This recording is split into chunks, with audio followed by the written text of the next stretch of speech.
الله الرحمن الرحيم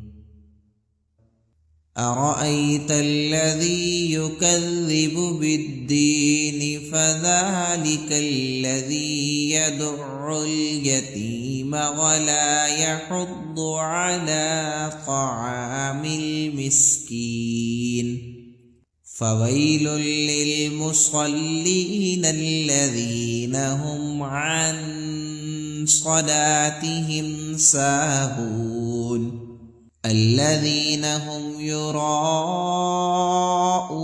ويمنعون الماعون